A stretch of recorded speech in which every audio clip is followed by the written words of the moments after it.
Let's return to This Week in America. Here's your host, Rick Bratton. Michelle Hanson has devoted her life to studying the language of shells. After many years of interpreting seashells for family and friends, Michelle's success led her to take this unique talent to the public. She also created a program to teach seashell divination to others. Now, what if those seashells we admire and collect at the beach could actually tell us something about our hidden thoughts, beliefs, and attitudes? Michelle's innate sensitivity, her science background, and the significant knowledge she has acquired from her lifelong study of her seashell partners makes her uniquely qualified to be known as the shell with a voice, serving as their ambassadors to the rest of the world.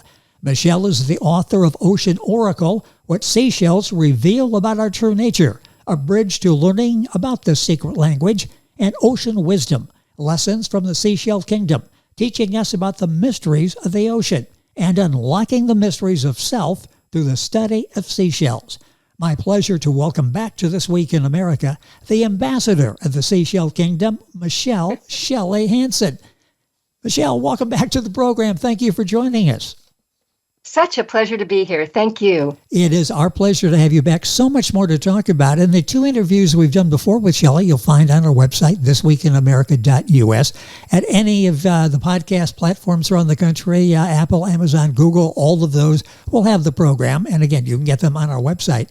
This is the third time Shelley has been with us. And Shelley, it's been really interesting as we go through those programs that the Seashell Kingdom is there assisting us, if we let it, if we listen, to our navigating our way through lives.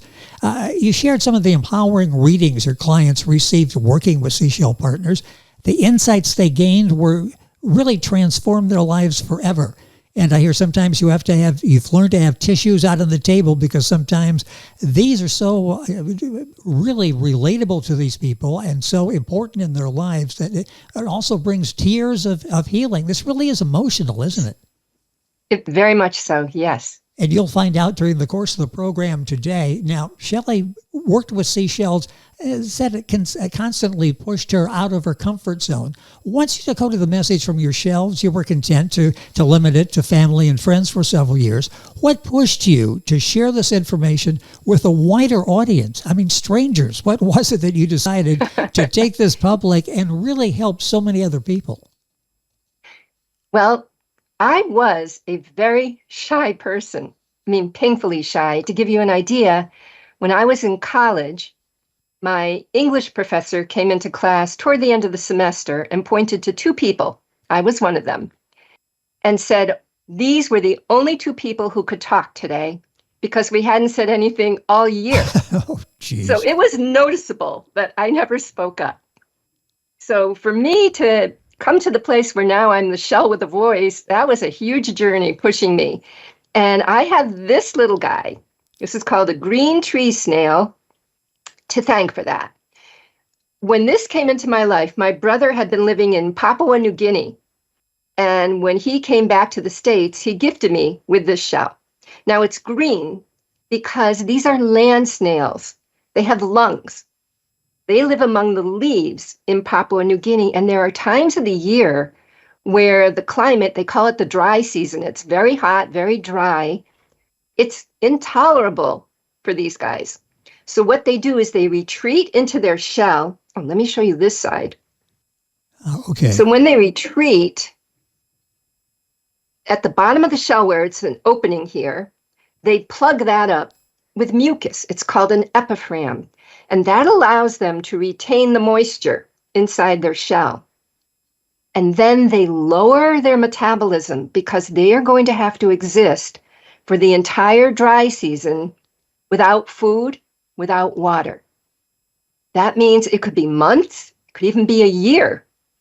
Now, I know that sounds like a long time to go without food and water, but the most amazing example I'd ever heard of was in 1846, so this is documented. Someone sent 2 shells from the deserts of Egypt to the British Museum of Natural History, and they placed them in a display case under glass. 1846. In 1850, someone looked at the shells and noticed the mucus plug, the epiphragm, and thought, there's a live snail inside this for 4 years. Wow. And so they took off the glass, took off the display to be able to remove the shell from that card, put it in a petri dish of water with a little cabbage leaf, and the snail came out of its shell and started nibbling on the cabbage leaf, and it lived another 2 years. So that's their capacity to be able to almost go into a coma state. Yes. Now, with the green tree snail, they retreat into their shell, lowering their metabolism until the rainy season, whenever that may be. So this represents that change of comfort zone. And with the snails, we're talking about climate. But with people, it's the change in your belief around certain situations. So for me, being a very shy person to a painfully shy person, as you saw, they had their work cut out for them to be able to push me to be willing to speak up and become their ambassador. And the first thing that happened after I got this shell was I lost my job. I worked at a business where the owner sold not only her business, but her territory. You couldn't open another business in the same area. And I wondered, what am I going to do? And a friend suggested, because I had been doing readings for friends and family, to advertise my shell reading. So I put a business card-sized ad in a metaphysical magazine. And the editor called me. I'm going to hold this up every time. This pushed me because the editor asked me to write an article about seashell divination. And that was brand new for me, but I did that. Then she requested another. And then pretty soon, she was asking if I would write a column where I would submit an article for every issue. And I got acclimated. It always happens with these guys. You get pushed, then you get acclimated. And then this went into overdrive because the editor asked when, not if, when I would be on her radio show. And that, to me, was really scary, going that public. But I thought, you know what? I can tell people about the cones. They're so deadly. I want to be able to warn them to sort of admire from a distance. And the reason they're so deadly is cones, some species, eat fish. So their tooth is shaped like a harpoon. It's connected to a sac of poison, and they can inject the poison into the fish, which prevents the fish from mounting any kind of response. And then each of the internal organs would shut down, and the snail could end up eating the fish. But if that harpoon was injected into a person, there might be localized pain at first, but it can cause respiratory distress and even in some species, death. There's one cone shell. It's called the cigarette snail because you just have time to smoke a cigarette before you die. So I'm talking about this to the host of the radio show. And as a service to her audience, she said, well, what do they look like? And I reached down and I picked up a picture and I held it to the microphone in front of me for the radio. So I'm holding a picture to the microphone. And the radio engineer fell off his chair laughing. And he said, you can't show pictures on the radio. So that was my first experience. Then I was invited to be on a TV show. And I should say, this is back in the day where it was common for people to have a TV or a radio show. They were local and they would rent the studio from the station. So this TV show, the host came to my home for a pre-interview, got an idea of what I was doing with the shells. And a few weeks later, I showed up at the studio and he introduced me to his co-host, this young woman who used to be working with him but had moved out of the area. So she was just visiting that night, which turned out to be wonderful because during the first commercial break, the host says to me, I'm sick. I have to go home. So as he's leaving, which I didn't think a host could do, Rare. the co-host says, I don't know who you are. I don't know what to ask you. And so I suggested she could ask me what the meanings were for some of the shells that I brought with me. So we come out of commercial and she starts asking me about the meanings. And the phone rings. I didn't realize it's a call-in show. And the man on the other line says, has anyone ever called you an idiot? Oh. And I thought he was being protective. I said, not to my face. And then he proceeded to declare that in his eyes, I was such an idiot. So now the co-host is appalled and she's not going to answer the phone anymore. Meanwhile, the host has gone home. He's sick, but he tunes in and he sees this disaster. Like, she doesn't know what to ask me. She wasn't privy to the pre-interview. So he calls to be able to take over guiding the interview, only she's not answering the phone. So he calls into the office and they pipe his voice into the studio. And I'm looking around and I end up talking to this disembodied person. I mean, it was surreal.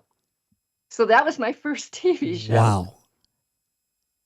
For the second TV show, I was at a psychic fair and I met this woman and we had a wonderful conversation. She told me she had a TV show and she lived near the ocean. So I thought, this is going to be great because those people who are tuning in at her local show already know about shells. And when I arrived and did the interview, she stayed for the whole interview. So that was Good, progress. Good. However, I hold up shells. And about midway through, I was holding up a shell, expecting the cameraman to zoom in.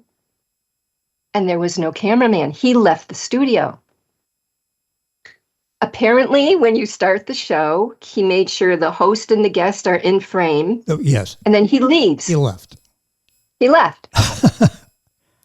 So the third time I was invited to be on a TV show, I was reluctant at this point. The host came for a pre-interview, and she asked me if I had any questions. And I said, I have two. Will you stay for the whole show? And will your cameraman? And she looked at me like, what kind of shows have you been on? But it turned out this was the host. In the last interview, I mentioned a TV host where she related so strongly to the shells. They revealed she couldn't swim. They revealed she was blind in one eye. And it was a really empowering reading for her about being in denial about something. And then her cameraman was drawn to the shell, and it revealed his relationship with his brother, bailing him out, and that was getting old. And because of those readings, I shifted my comfort zone around the whole idea of being interviewed and speaking to the public that way. And now I embrace it. I love the opportunity to be able to share. And I can show pictures, I can show shells, and I'm reaching more than just my local area. So that's how much they've pushed me to where I'm now comfortable doing this. And I'm staying for the full interview. I'm not leaving halfway through that. So I am here for the duration of our conversation. It's amazing you persisted after going through all of that. What nightmares you went through with the first two shows. If you're just joining us, our guest is someone who's been with us 2 times before, Michelle Hanson. Her 2 books are available, wherever books are sold. I'll mention both. I'll do it right now, Ocean Oracle, and the second book is Ocean Wisdom. They're available at a website, which is oceanoracle.com. As a result of those early radio TV shows, how was it when you were contacted by strangers? What was that like? And can you recall any early readings when you really got a reaction from them? Yes, I have to admit, I had been reading for friends and family, and for me, the jury was out. I was wondering if somehow I might have been manipulating the messages because I knew these people. Oh, yes. So for a stranger to come, I wouldn't know anything.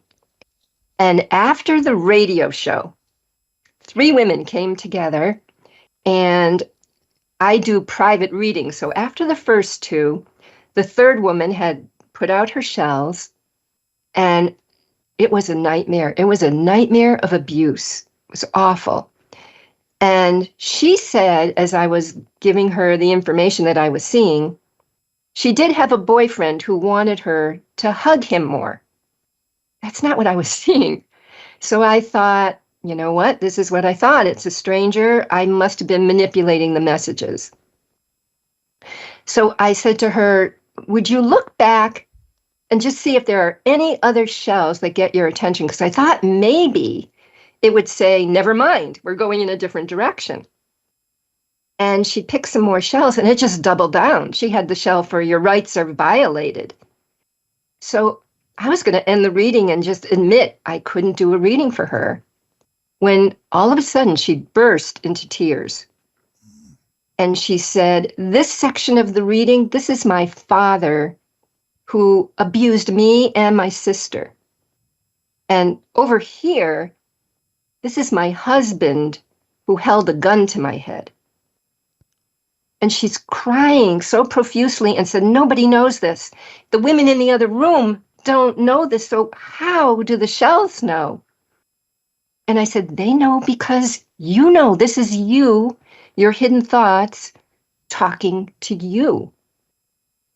And I knew that the shells were trying to reveal some belief she held that was limiting her, but I could see the pain on her face, and I didn't want to continue. But she pushed back her chair and she walked over to the cabinet of shells, and she just started pointing to shells without saying anything. So I walked up beside her and I just started translating. And she was pointing to the shell about forgiveness. And I thought, oh, she's trying to find a way to forgive them. But that wasn't the forgiveness for forgiving others. She was pointing to the shell of self-forgiveness. And I'm wondering, why does she need to forgive herself? But when you looked at the other shells, what happened was her hidden belief that was impacting her life was she had convinced herself she caused this. She was so powerful, she made them behave that way. That was preferable to thinking she was a victim and powerless. And that's why she was seeking self-forgiveness for making them do this, which put her in a position of power. And when this all came out in the reading, she realized it wasn't her fault. And she left willing to go seek therapy. And I was on cloud 9 because I saw how much the shells had helped this stranger. And I hadn't manipulated anything. And that made me feel like I can trust them. I can trust and continue doing this with strangers. Well, I mentioned before, what you do is transformative in dealing with people. There's a beautiful example of that, where this really unlocked a whole new life for her. It had to change things for her, and for you, it sounds like, as well. Very much so for me, yes. It kept giving me the comfort to keep going. As you said, they had to keep pushing me, but I had reason to. I felt so good that they had helped her. Well, taking the message to so many people and continuing to do that. Michelle Hanson, our guest on the program, her website, oceanoracle.com. At the website, you, of course, can order the books, and we'll talk about those as we go through the conversation. But so much information there as well, and you can contact Michelle through her website, Michelle Hanson. That's oceanoracle.com. When you're doing readings for the public, was there ever a time when you thought you needed to go back and talk to more people to learn more information that you can teach others, sort of a postgraduate work that you're going through? I was constantly looking for a teacher. I mean, it was almost comical because what would happen is I would hear someone say something and I'd say, where'd you learn that? I want to study with that person. And they would trace it back, and the source always turned out to be someone who either read something I wrote or attended a seminar that I gave. It kept coming back to me, to the point where, the most extreme, I lived in Massachusetts. I was in Florida giving a seminar, and a woman attending said she had a friend in Vermont who told her there was a shell reader there, and her name was Shelley. And I said, oh my gosh, I live in Massachusetts. When I get back, I really want to be able to study with this woman. We even have the same first name. We have so much in common. Could you talk to your friend in Vermont and see if you can get me more information? And during a break in the seminar, she came back to me, and she had this confused look on her face, and she said, Shelley, isn't your last name Hanson? I said, yes, why? And she said, I talked to my friend in Vermont, and the shell reader's name is Shelley Hanson. And I thought, how can that be? And what happened was the metaphysical magazine where I had my column that I thought was local to my little area of Massachusetts had made its way to Vermont. So every time I was looking for a teacher, it would always come back to me. And I finally realized the shells were my teachers. And that's why I say teachers don't always come in human bodies. Interesting how that all evolved. You're looking for a teacher, someone to teach you something, and you find out the best teachers people are recommending yourself. So that really is a strange story, and really talks about what you've been able to do and the lives that you've been able to touch. I mentioned in the beginning you were a scientist studying these shells all of your life. Did you ever step away from science, and how important is that science background into what you're doing? Okay. Big time change of comfort zone, because I was strictly sticking to science. And so the green tree snail had a lot of work on this one. The first thing that happened, one of my shells broke. And I had another shell where I had many copies of it. So I let one be the stand-in for the broken shell. And that day the client comes. Now I've got 500 shells to choose from. She picks the stand-in shell. They're all new to her. So it amazed me she would do that. And I used the message that was connected to the broken shell. And it was a transformative reading, and I wondered, why did that work? And I started to learn about the value of intention. And then two other things happened. One involves the helmet conch. Now, helmet conchs were named that because someone thought they resembled the helmets of ancient warriors. So when I was first decoding the language, to me, this meant someone willing to fight for you, an ally or a champion on your behalf. So that was its meaning. Years later, I read a story by a marine biologist. Some people may remember me talking about this. And it was involving 3 helmet conchs.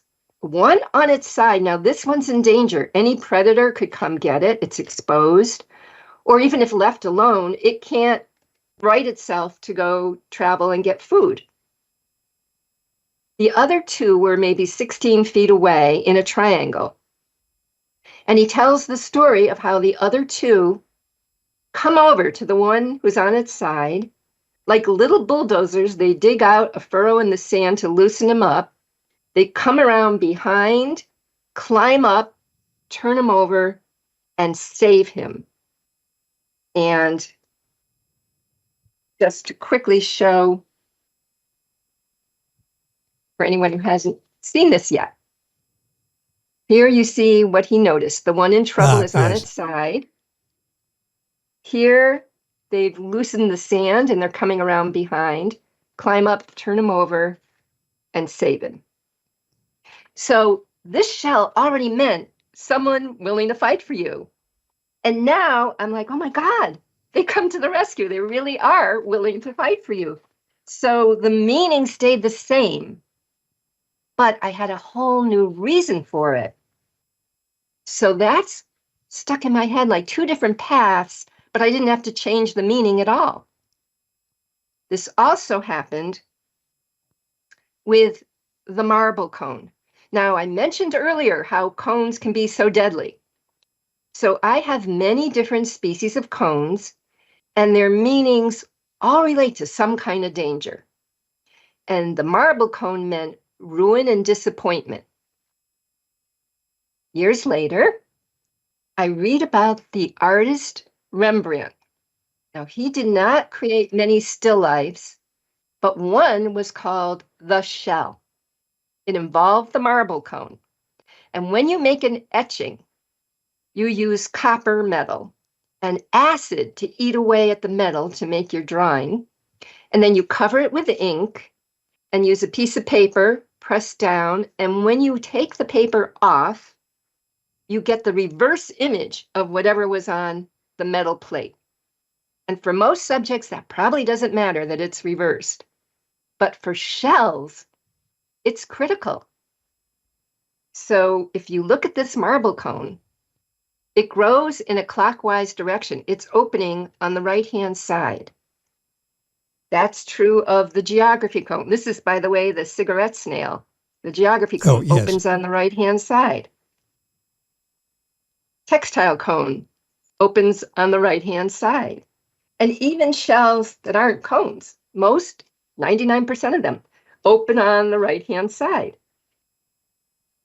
So Rembrandt's etching, being reversed, opened on the left-hand side. Let me show you his etching. It's called the shell. And if I turn this. Yes. And this is his etching. Here's the marble cone. You see how the opening is reversed from what it should be? Yep, on the left. Yes. So, and it's not that Rembrandt didn't know to reverse things, because it's signed. It's very hard to see, but it's signed so his name and date read correctly, which means when he etched it, he reversed his name and date so they turn out right on the print. But I couldn't help but thinking how ironic that his etching is ruined of the shell that means ruin and disappointment. Oh, yes. And again, I didn't have to change the meaning, but now instead of coming from the behavior of the animal being so dangerous, and that's why it had the meaning of ruin and disappointment, now coming from interactions with humans throughout history, Rembrandt, it kept the same meaning. And because these meanings didn't have to change with the helmet conch, with the marble cone, it made me more comfortable with stepping away from the science. And I could start to use intuition more when I didn't have a scientific basis for a meaning.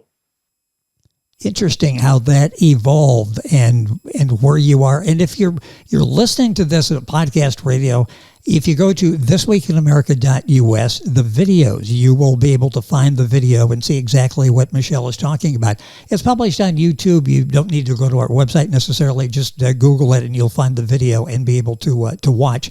And Michelle's website, by the way, oceanoracle.com.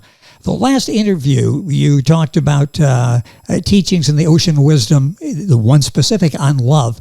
Curious to know about others. And looking through the table of comments, there are master teachings on a variety of other topics: pride, struggle, vindication, feeling flawed. You call these questions to consider. Let's take a closer look at some of these. Let's start about talking about wisdom, for example. What do the shells have to offer on the subject of pride? The subject of pride is courtesy of the sea biscuit. And this is through intuition, but pride means you care so much how you look in other people's eyes. You're up on this pedestal trying to maintain this precarious perch, and that means there's things you can't say or do or you'd fall off the pedestal. So you're trying to be this perfect angel. Picture a halo. You know, you want to look like an angel in someone's eyes. Yes. Because there's things you can't say or do, that halo only has to slip a few inches and it becomes a noose. So you can't be in your truth if you're trying so hard to be what you think the other person needs you to be. It's smothering you. It's strangling you. And you may get angry at the person who put you on the pedestal. But eventually, you may wonder, how could I have given that person so much power over me? So these are soul-searching questions with these shells, these master teachings. And with this particular shell about pride, the soul-searching questions are, do I care more about what you think of me or what I think of me? Because I can get you to love me, but I'll look in the mirror and I won't recognize the reflection. Like, that's the price. Is it worth it? And if you decide, you know what, being on that pedestal isn't all I thought it was cut out to be, and you don't want to do that anymore, there's a mantra. In fact, Rick, I have my clients who have this in their readings repeat after me. So I'd like you to repeat after me. This is the mantra. Okay. It would be other people's opinions of me are none of my business. That is so liberating. When you don't care anymore about other people's opinions, you can go back to being in your truth. And that's what Seabiscuit teaches about pride. It's amazing the lessons that are there, and I didn't know you were going to have me do that. And as I'm saying that, in my mind, I'm thinking of I really don't care, and I can't let what other people think about me dictate where I'm going in my life. Michelle Hanson, our guest on the program. I love that this is so relatable, the teachings, what you're talking about, just fascinating so far. Going through some of the other topics in the book, vindication. The need to be right, something probably we all deal with at one point in our lives or another. What's the wisdom from the shells in terms of vindication? This is really powerful. So vindication comes from this fossil. It's a relative of the octopus. Vindication is about wanting to be right. And so if your self-esteem increases, if someone says, I'm so glad I listened to you, or I wish I'd listened to you because you were right, that can make you feel really good. But when you combine the need to be right with any belief, doesn't matter if it's positive or negative, if it manifests, it's celebrated with equal joy with the part of you that needs to be right.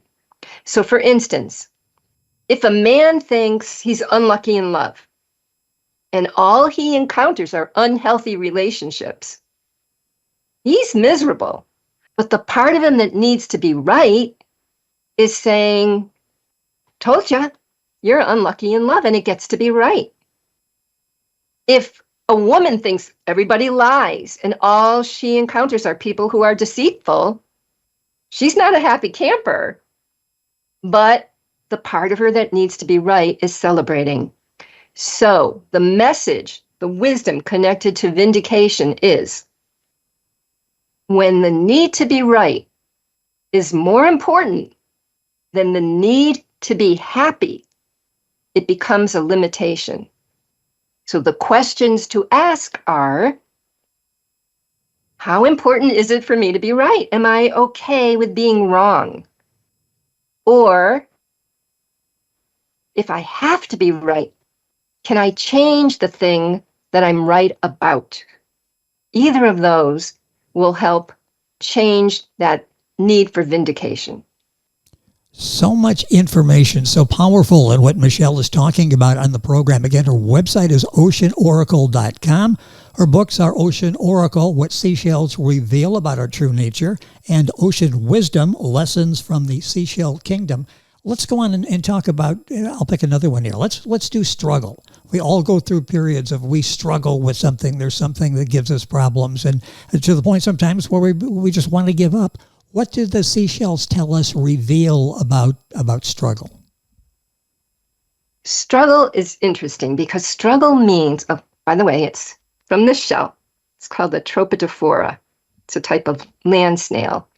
Again, this is intuition, but struggle is nothing is handed to you. Nothing comes easy.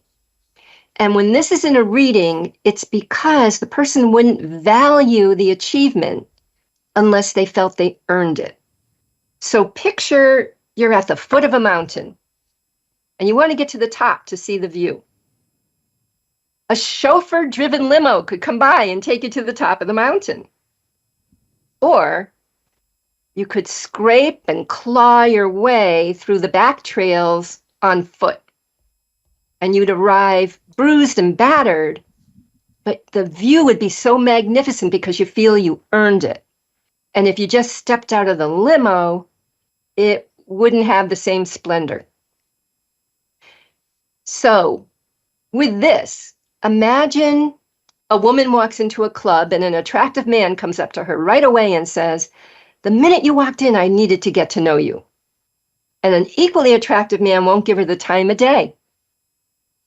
She's going to dismiss the first man and be interested in the second because she has to earn his attention. It will have more value for her. This is subconscious. She's not thinking this way, but this is how she's wired. So she is going to keep attracting high maintenance partners because that means she has to work to keep their love, to keep their attention. So the question with this shell is, how much do I feel I need to work in order to earn an achievement? If a relationship, a job, an object were just handed to me, could I value it?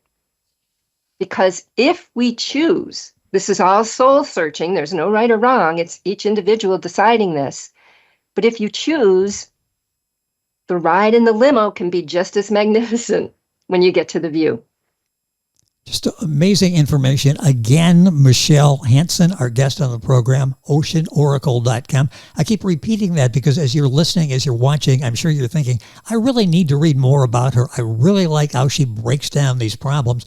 Let's talk about something else we go through and then we'll move on. But from the table of contents, one of the items in there is feeling flawed. And I wondered, what are the shells telling us about dealing with feeling flawed? Something we probably all go through. Self-doubt is something else that fits in that category. What can we learn from the shells about feeling flawed? So let me show you the shell first that wisdom comes from. This is called the delicate file clam. So as with all clams, there's two halves to the shell. It's a clam. Delicate file. Let me show you the animal because this information actually comes from more along the science. The delicate file clam is not a very good swimmer. So it is not going to be able to evade predatory fish. But what it looks like is it has this fringe of tentacles that stick out along the upper edge. And these tentacles break off easily, and they're very sticky. Here's an electron microscope of them, and you can see it's almost like Velcro. They have all these ridges, and so they wrap around each other and they can stick. So if this is the first part that breaks off in the fish's mouth, they wrap around each other, stick together, and they seal the fish's mouth shut. Now that buys the clam time. It couldn't swim, but it is so good at producing these stringy filaments. It can make a nest, and it burrows into that little sanctuary to escape the fish. So if we look at all the parts of what I just said, it's called the delicate file clam. Think of your delicate file as personal information. It had to seal the fish's mouth shut. Like, I don't want that information to get exposed. I don't want it out there. Because if it did, you'd have to burrow into your nest. You'd have to hide away. And when I was working at psychic fairs, quite often, one shell would win the popularity contest of the day, which meant most people that day kept picking the same shell. And that happened with the delicate file clam. And as I was driving home, I kept thinking, what in the world could be so dangerous to have this information out there for all these people? And I realized it was anything they considered a personal flaw. Because the thought is, in order to be liked, they had to be like everyone else. Yes. So that reminded me of a story called The Cracked Pot. And I love being able to share this story. It's such a fascinating way to look at the world because it's the story of a water bearer, and he has a pole across his shoulders. On either end are two pots. One is perfect, one has a crack in it. And every day he goes to the stream and he fills the pots with water, and he comes back to the master's house. And by the time he gets to the master's house, the perfect pot is full to the brim. The cracked pot has lost half its contents. And day in, day out, the water bearer performs this to the point where the cracked pot one day says to the water bearer, "I'm so ashamed Every day you work so hard. You go to the stream, you fill us both with water. We get back to the house and I've lost half my contents. Why do you even take me? And the water bearer said, tomorrow, when we go to the stream, I'd like you to look at the ground. And so the next day, when they return to the master's house, the water bearer says to the crackpot, how do you feel? And the crackpot says, the flowers were gorgeous, but I'm still only half full. I still feel terrible. The water bearer said, did you notice the flowers are only on one side of the path? I knew about your crack, and I planted seeds, and every day when we walked back from the stream, you watered those seeds.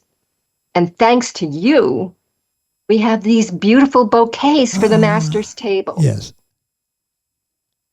So let's just project a little bit.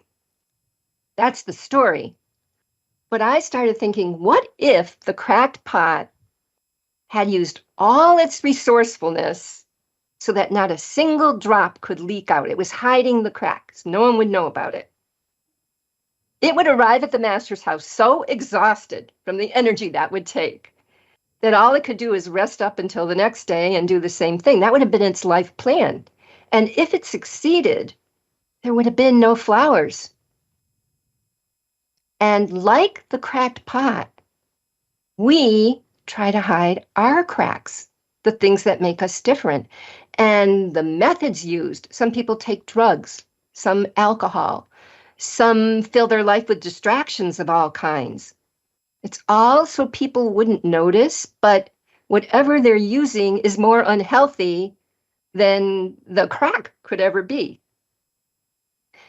And so, moreover, how do we know that the crack isn't the very way that we can make our contribution to the planet, the thing that makes us different? So instead of hiding what's making us different, we should cultivate those differences and celebrate those differences. If we are light beings, we can picture this now, the crack could be what lets the light shine out on the world. This is such, you listen to this information and you think from seashells comes all of this wisdom interpreted by our guest on the program today, Michelle Hanson. It's just incredible what's there. You'll walk on the beach now, look down and see seashells and think differently about them. It's not just grabbing, this is really neat, or you're continuing walking. You'll stop and look and you'll analyze the seashells as you're walking. We understand now the lessons, the impact that these shells have on your clients. Can you give us an example of how this wisdom affected you personally, the teacher? How have you been impacted? Well, actually, from this delicate file clam, I was invited to be a guest speaker at my spiritualist church. And I told them I wanted to talk about feeling flawed, and I was going to read from the cracked pot. So at the end of the service, I asked to look at the outline because I wanted to look at the name of one of the songs they played. And when I looked at the outline, I burst out laughing because it said I was going to be reading The Crackpot. And then I realized the crackpot, that's someone who's considered crazy, but it's because they're outside the norm, the thing that's making them different. Yes. But that's the very essence of how every invention, every transformation that ever occurred came from someone being outside the box. In fact, the reason this healed me is I thought back to that first TV show. It was the TV show where the caller asked and decided that he just had to tell me that I was an idiot. Well, back then, that was kind of appalling that I just didn't fit in his box. But after the cracked pot and the delicate file clam, I thought, my gosh, the one who is not like everyone else, the thing that's making me different, that's how I can make my contribution. And so now I would consider that a compliment. I would actually have to say thank you if someone thought I was a crackpot. That's how much it healed me. It's just amazing, all of the stories, and you're going to want to get in touch with Michelle, read her books, read about her at her website, oceanoracle.com. Let's talk a little bit about the Wright brothers. And I know today is like a celebration. I'm just reading that before I came into the studio. December 11th, 1903, the historic flight at Kitty Hawk. Any knowledge about the Wright brothers and maybe an important role that shells played in their lives? Yes. What I was just saying about how I was healed and how every transformation and invention came from someone outside the box. Where would aviation be if the Wright brothers had listened when people were saying, hey, if man were meant to fly, God would have given him wings? So they didn't listen. They were being ridiculed, and I'm sure that hurt, but they stayed true to their dream. Now, with the Wright brothers, I don't believe in coincidence, and you're right. Today is the anniversary of that flight from Kitty Hawk. So let me tell you a story about the Wright brothers. We're very fortunate that Henry Ford has a village that he created in Michigan where he uprooted the homes and the laboratories of the inventors of his day. And so if you go to the village, you've got Thomas Edison's home with his laboratory, and not far away, the Wright brothers' home with their bike shop. And when you enter the home, there's someone there to tell you about the former occupants. When I went into the Wright brothers' home, on the mantle in their living room were 3 shells. And I asked, were these the actual shells of the Wright brothers? I was assured they were. Let me show you what they had. What an amazing One story. shell. Okay, there we go. Oh, yes. Remember the helmet cock? Yep, helmet. Okay, that's one shell. Another shell they had is called the nigrite murex. I'll explain these in a minute. And the third is the pink conch, or the queen conch. It's the same shell. Okay. So those were their 3 shells. Now, the nigrite murex means the courage to overcome negative feelings like anger or depression. And the pink conch is listen to your heart. So it made sense with the Wright brothers being ridiculed the way they were. They would need to overcome those feelings of anger or depression with the way the public was treating them. And the listen to your heart is they chose to follow their dream. They were listening to their heart. And that would make sense. But why they have the helmet conch? Remember, it means someone willing to fight for you, an ally, a champion on your behalf. I didn't know of anyone that would fill that role, so I researched. And on the internet, I learned about this man. His name is Octave Chanute. Not too many people have heard of him, which actually is amazing when you think about it, because he was French born. When he was like 6 years old, his parents came to the States. And when he's in his 30s and 40s, he became a civil engineer. When he's in his 50s, he retires and he gets interested in aviation, because we're talking about 1890, somewhere in there. But he's too old to be a pilot. So he takes on the role of gathering all the research that's going on with everybody else. And he writes a book. And in around 1900, the Wright brothers, who are in their 20s, contact Octave Chanute because they had read the book. And his belief, Chanute's belief, was share all the information. This is how aviation can progress. He shares everything he's learned with the Wrights. He becomes their mentor. He becomes their confidant. I mean, there are hundreds of letters being exchanged between them about everything to do with aviation. And he's with them in 1903 when they fly from Kitty Hawk. So the mentor, the confidant, that's their helmet conch. Yes. Now, we've got the helmet conch, the person who's there to fight for them and help them and their ally. Why would they have to overcome any kind of negative feelings around that? Well, the flight was in 1903. In 1905, the Wright brothers applied for patents for their research, and they became secretive about their work. Now, Chanute's philosophy was share with everybody. That's how we can progress aviation. And when the Wrights became secretive, he withdrew his support. They lost their mentor. That certainly could cause anger or depression. Yes. He pulled away. He severed the relationship. But the final shell, the listen to your heart shell, in 1910, the relationship was mending. And Chanute died shortly after that, but Wilbur Wright performed the eulogy. That's how much their relationship had mended. So those three shells were not just about healing the public ridicule and dealing with the emotions around that. It was about their relationship with Octave Chanute.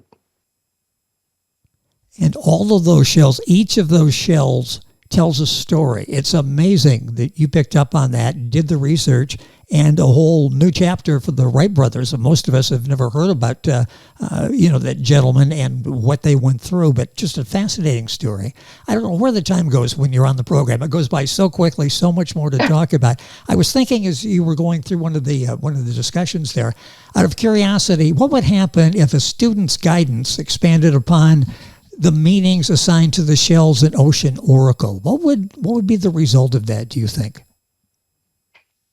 Well, actually, I had a similar scenario where there's a book called Gift from the Sea. It was written by Anne Morrow Lindbergh, the wife of Charles Lindbergh, back in 1955. So it's a book about this woman who escaped to a little cabin at the beach, and she was dealing with some personal things, and the shells helped give her healing and guidance. And she wrote this book, Gift from the Sea. So you can imagine that friends and family thought this would be perfect to give me, this woman's relationship with seashells. And they would lovingly place this book in my hands. And to me, it was a ticking bomb. I did everything I could to avoid reading it. And after the first copy, that was not too hard to do. The second copy, a little more difficult. By the time I had 3 copies, I'm like, oh my God, this book, it's stalking me. And a woman came for a reading that day, had never read Gift from the Sea. I grabbed one of my copies and I said, please take this home with you. And that felt like a relief. It only lasted one day. The next day, in my mailbox, someone from Canada had mailed me a copy of Gift from the Sea. So there it was again. Now, I calmed down because I believe in a magical universe and a loving universe. And I thought, what is going on with this? And as I'm contemplating that, a dear friend called from a bookstore telling me she had the perfect gift for me. And I knew it was going to be Gift from the Sea. And I finally confessed. I said, I can't read that book. And she helped me try to figure out why. And I said, I'm afraid I'm going to be influenced one of 2 ways. Either I will change what I'm thinking so it matches her, or we're so different that all I can do is conclude my life's work is wrong. And that was too awful to contemplate. So I just never opened the book. And she chuckled and she said, your manuscript is on the way to the publisher. And you've been writing a column for 3 years. This is how long the Gift from the Sea had been stalking me. And she said, I think you're on record now for, how you work with the shells. Yes. So I felt, okay, I can confront my demons. I can take a look at this book. And it was what I feared because I was looking at her content, and she would write about the message of a shell, but it was different from the shell that I would have picked. And I thought, why is this happening? Why is it stalking me? And I finally realized it had nothing to do with the meanings of the shells. It didn't matter if we had a disagreement over the meanings. What mattered was she paved the way in the 1950s to suggest that shells can offer guidance, that shells can be teachers. And here it was decades later, and that's still a popular book. It was planting seeds. And what I realized is she was trying to support me to take the next step because she only had one beach. I had the whole world. That's why I was having different shells than she did. And now to get back to your question, I hope that people will use my work to take the next step. It's fine with me if they expand upon the meanings. The only time I ask that they stick to the meanings in Ocean Oracle is when we're in class, because we need to be on the same page so I can teach them how to do readings. But once they graduate, nothing would give me more joy than to let them have the shells speak to them and take them in whatever direction. Interesting. And speaking about that, doing the readings, so any final thoughts as we wrap up the interview? And I'd like to talk about the books and the services that you provide, because you're not taking this knowledge and just talking about it on radio and television. You're actually teaching classes, teaching people how to do this, and to take the information they get from the shells and incorporate in their personal lives. Wrap up what we've talked about in the program today and how they can reach out to you and the services you have. They can reach out to me by using my website, which is oceanoracle.com. And on the website, they will see more information if they want to call me. That's available there as well. Any questions, any comments, I welcome it all.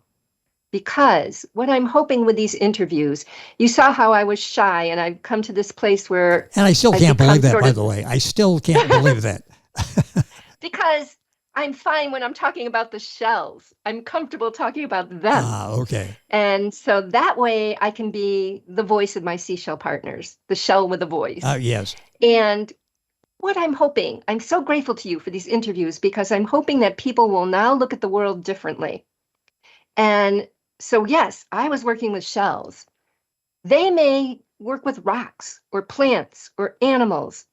Anything at all, when they look at the world through new eyes, I'd like them to consider sharing that, because they can use my work, again, as a stepping stone, and then share what they learn, because that way we can all grow together.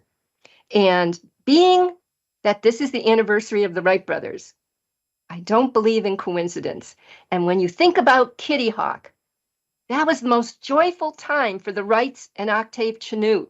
They were really in collaboration at that time. I feel their energy today. This is a celebration of when they were in Kitty Hawk. And so maybe that energy is helping this information take flight. Yes. Great way to look at that as we celebrate that. And you've given us so much information, and you can find out so much more by going to Michelle's website, which is very simple, oceanoracle.com. Her first book is Ocean Oracle, What Seashells Reveal About Our True Nature, and Ocean Wisdom, Lessons from the Seashell Kingdom. What else is included in the book Ocean Oracle? You've got a number of items that come along with the book that will help in our understanding.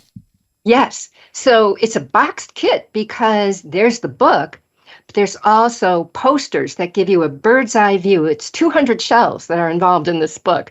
To get a bird's eye view of the 200 shells, and then there's a deck of cards that match the poster, so that by you being drawn to a certain shell, they're all numbered. All you have to do is look at the number, and you can take out the matching card, and then the meaning is on the back of the card.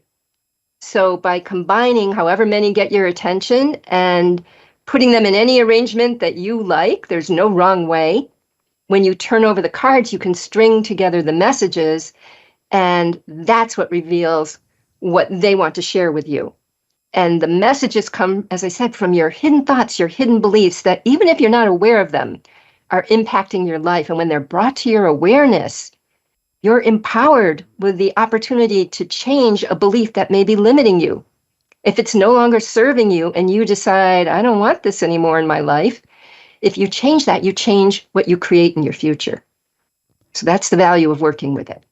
People find that they really enjoy exploring the language of shells by themselves or incorporating friends. This is really something where you can get a group together and really have an enjoyable time and learn something as well, isn't it? It is. And sometimes the person may be in denial or unaware of their beliefs, but their friends are aware. And so they'll draw a shell and say, why did I get this? And their friends aren't surprised at all. And that gives them an opportunity to have that kind of conversation. It's been so much fun having you on all of the programs, and you can find the other two programs by going to thisweekinamerica.us in the archive there, or you can just Google it and find them there as well. And you can watch the video. That's on YouTube, readily available for everybody to watch, and see the shells as Michelle is going through the presentation. It's been a pleasure having you with us on the program. This is really so much information, and I stayed for it was so good I stayed for the entire interview. You did. You stayed the whole time. Didn't walk out I halfway through. That. Even to get more coffee. I'm fascinated by what you're telling me and how it all makes so much sense and how you're able to interpret, and those interpretations are really transforming people's lives. It's just incredible what Michelle has been able to do. And my thanks to Authors Perspective Press for arranging our conversation.